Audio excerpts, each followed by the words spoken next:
introduce.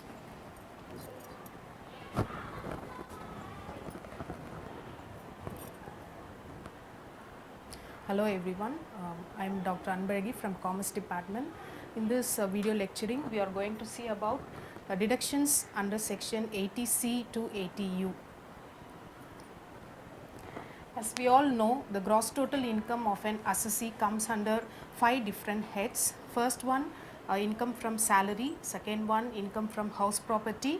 And third one, income from business or profession, and income from capital gain, income from other sources. All these 5 heads constitute gross total income.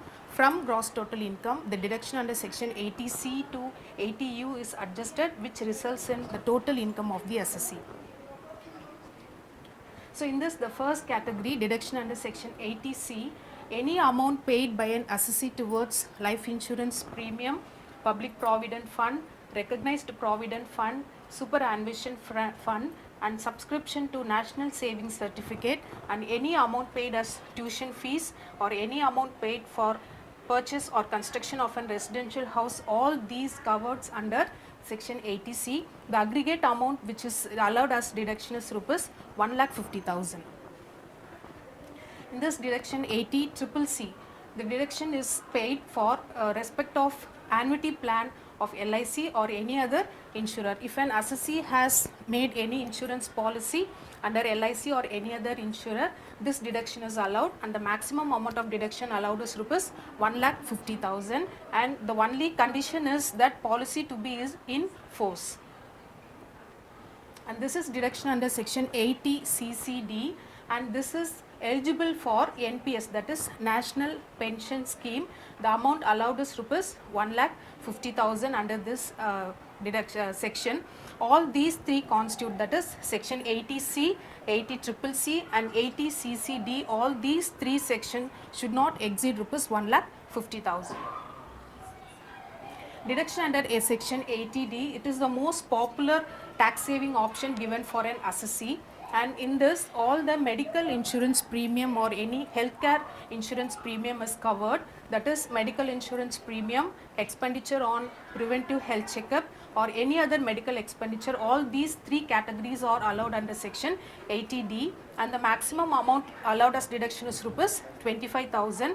And if for the parents of an assessee and they are above 60 years, it is allowed up to rupees 50,000, and for preventive health checkup it is rupees 5,000. And this is section 80DD and 80DDB, and 80DD is for dependent disability. If an assessee has any dependents who are disabled person, this type of deduction can be claimed, that is rupees 75,000, where this disabled is 40%, and if it is more than 80%, rupees 1,25,000.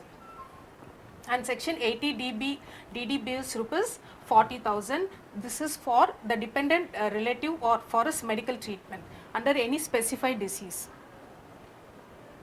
Deduction under section 80 is for allowed for the assessee for us if any has taken any loan for higher education purpose for himself or his spouse or for his dependent children. This deduction is allowed. Only the interest amount is allowed, not the principal amount is allowed, and deduction will be allowed for 8 assessment years.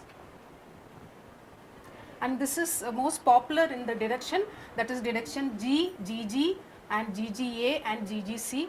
All these are donation made to certain funds. If for example, if an assessee makes any donation for any charitable institution or any Prime Minister relief fund, this type of deduction can be allowed. It can be 100% or 50%.